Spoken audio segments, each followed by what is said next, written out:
I cut the check, I cut the check, I cut the check. Tell my niggas we up next, so we up next. She shot a text, she shot a text, she shot a text. Kill the I might put the different day, put a nigga on that same shit. I've been ballin' with my niggas, Kevin Cambridge. Oh, you drippy, but you better tuck your chain quick. What's good, y'all? We back with another little episode.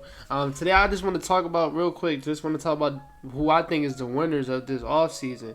And I got three teams. I got the Blazers, the Hawks, and the Raptors.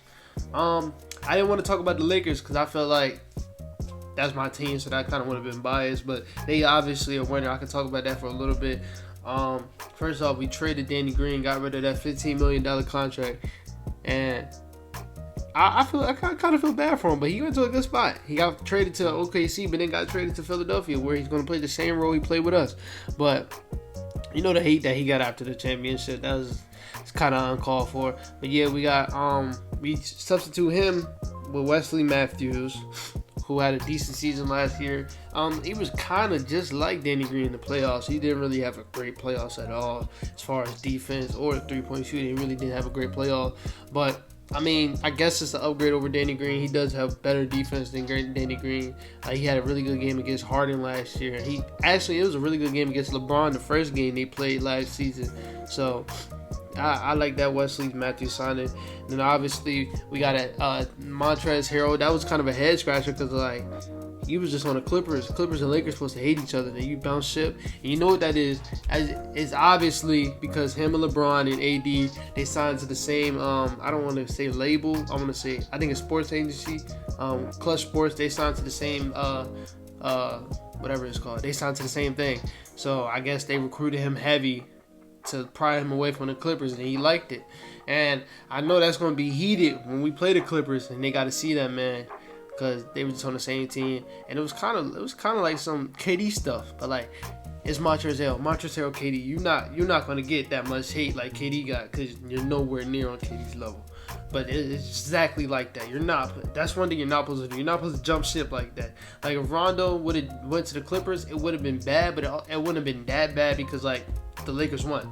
So, but the Clippers, they lost to the Lakers twice. So it's bad that he came over here to us. But I mean, that's a good person we can get off the bench along with the trade that we made last week with Dennis Schroeder. That pick and roll is going to be nasty. The bench is going to be nasty. It's going to be electrifying.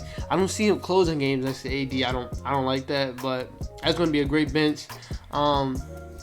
We also picked up KCP. That was important. As soon as Danny Green left, KCP had a lot of leverage. Like, yeah, y'all got to pay me. Y'all can't lose me and Danny. He had a lot of leverage. We signed him for 3 years, $40 million, which was a great contract, only $13 million a year. He could have got a lot better money other places, but I guess he just wanted to win. He's also signed to the Clutch agency, so I don't think he wanted to leave us either. But that was a great signing. He played his ass off in the playoffs. I'm happy we signed him. That was a signing I'm really happy about. And then Marcus Gasol signing. That was actually kind of cool. Just paint defense is a monster. Even though he's getting old, he's a monster. He held Joel Embiid to 0 points last year. 0 points. Joel Embiid, second best center in the league. He held him to 0 points. So that was a great signing. He can also spread the floor. So that's a great signing for us. But I didn't want to talk about them too much. But teams I did want to talk about. First is the Hawks. You see what they trying to do. They signed Gallinari, they signed Chris Dunn, Rajon Rondo, and if the Kings don't match Bogdan's contract, they signed Bogdan. And that sucks because I wanted Bogdan on the Bucks so bad, but he's going to the Heat. So the Hawks. But you see what they doing. They trying to make that playoff spot. Then it was confusing though. You signed Gallo. Okay, Gallo can play the three, but you also got Cam Reddish, DeAndre Hunter, y'all just drafted. So why would y'all sign Gallo? And then it comes out reports that John Collins having trouble getting that max contract from them. And I don't know if he's a person that deserves it. He probably deserves at least a Buddy Hield type contract. Buddy Hield got 22 to 25 million. Because he proved a lot, but he didn't prove that much for what Jason Tatum and Donovan Mitchell just got. They 34 to 40 million. They didn't prove that much. So he probably deserves that around that contract, but he wants that max contract because he see what they just got. And he really wants that max contract. So I guess the reason why they signed Gallo was because you might have to trade John Collins, and that's going to give you a lot of assets. Because John Collins is one of the most underrated power forwards we have in this game. A lot of people will say Zion's better than him. Zion's not better than him. A lot of people will say, I don't know, I can't think off the top of my head, but like I feel like him and Zion on the same tier, but Zion's not better than him. But that's a great player that can get them assets for their rebuild, and it makes that Gallo signing not questionable no more. It's still like, what are you going to do for the beginning of the season? Like, you're going to put Gallo at the 3. If you put Gallo at the 3, he's going to give you 18 points, but then he's going to give up 18 points because he's going to get killed on defense. Gallo cannot guard 3s. John Collins can't guard 3s. They would love to put John Collins at the 5, but he's just not good on defense at all, so you can't really do that. And you just drafted Onyeka Okongwu when you got Clint Capella. That was confusing to me, but I don't know. Maybe they trade Clint Capella too, but hey, they got the man they like. The Rondo, Chris Dunn signing, that's two important signings. Elite defender and Chris Dunn right next to Trae Young is amazing for them. Doesn't have to do nothing on defense. Can shoot the corner 3 and can play defense. That's him. That's what he is, and that's perfect to put next to Trae Young. Then Ron John, when Trae Young was not on the floor last year, the Hawks was terrible. They had no playmaking, no score. Ron John will come right in right after Trae Young, be that playmaker, be that scorer, be that leader to that young team, and help Trae Young out, because they most likely will make the playoffs. He'll help Trae Young out in the playoffs. So, hey, that was a great signing to me. I wanted him to go to the Clippers. I wanted him to come back to us, but like, I see what he wants. This is the most money he got. He got 2 years, $15 million. So that's a great contract for him. My second winner is the Raptors. They had kind of an underrated little offseason because, like, they didn't really gain that much, but what they gained is key pieces. They got Fred VanVleet back. They couldn't afford to lose him. He got his 4 years, $85 million, so he got his 20-something plus a year. He got what he wanted. You got DeAndre Bremy, a good defender, a good shooter, a good, I wouldn't say above the rim, but like, I don't know, he's a great player, great energetic player off the bench. You got Aaron Baines, which is an underrated signing. Shooting, paint defense is perfect for that team after you just lost Serge Ibaka. You just lost Marc Gasol. That's a perfect person you need for that team. And then you got Chris Boucher back, who's the same person, just younger. Can't really shoot that much, but the defense is there. He can shoot, but it's not as good as Aaron Baines. Aaron Baines is like a 36, 38% shooter. But Chris Boucher is a lot. He's good at spreading the floor because he can shoot. And the defense is there. So they didn't really lose that much, and they gained a little bit more. And like, this team is always going to be a contender with Nick Nurse. If they have a great team, he is always going to be a contender. Like, you can never sleep on this team with the smartness. I don't even know if that's a word, but like how smart Nick. I'm stuttering too much. My fault. But how smart Nick Nurse is like one of the best coaches in the league. So you just give him this team. Like I said, they can be any team, any ease. And I don't know, they're contenders still. But this is the real reason why I wanted to make this video. The Blazers are a contender now.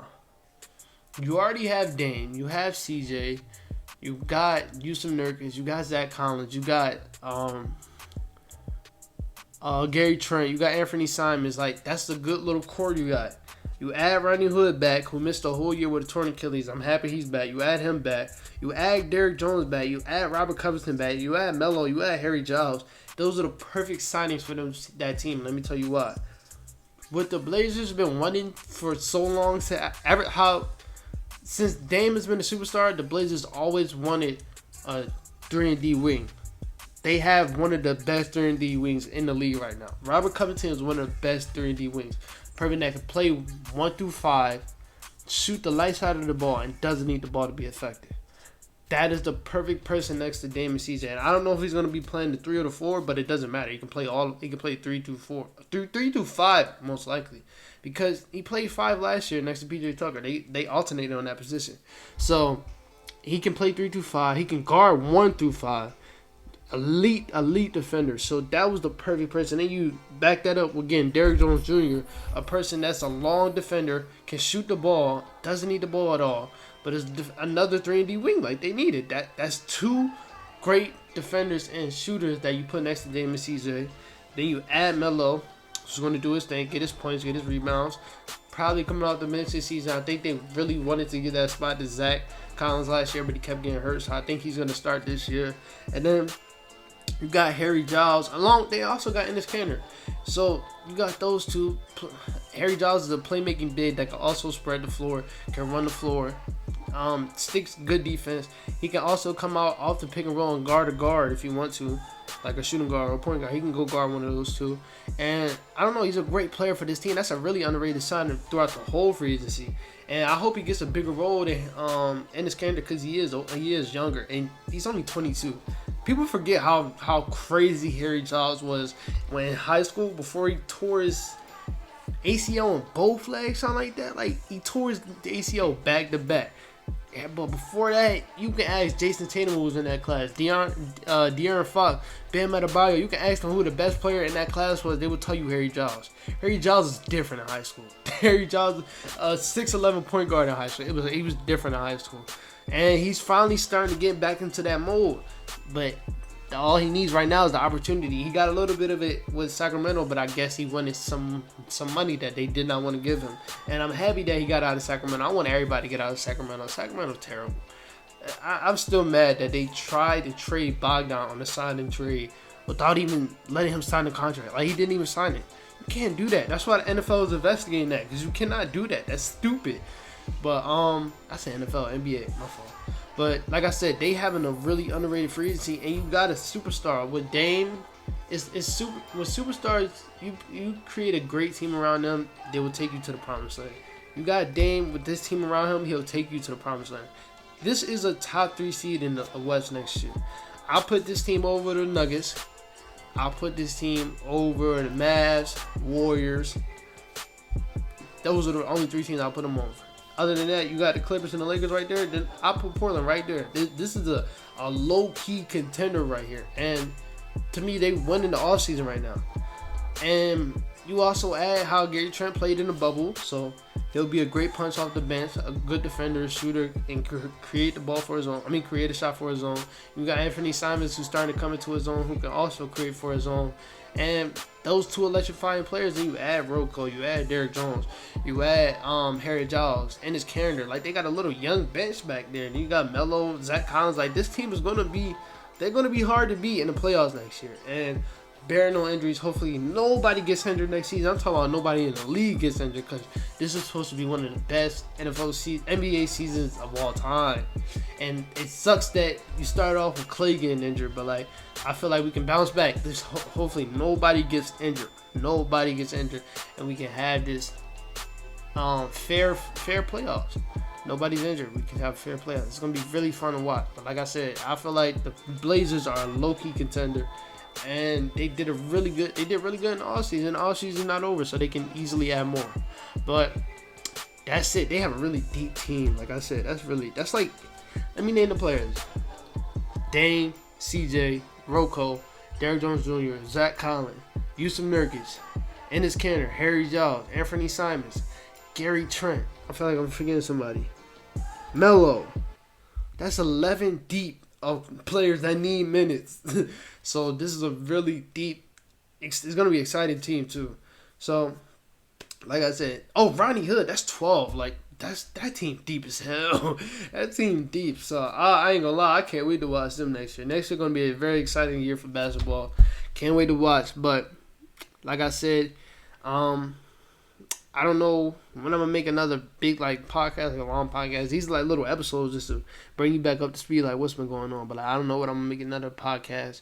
But we'll see. If we get some other news, like a big trade or a big signing, then I'll come back with another video. But other than that, I'll talk to you guys later. Peace.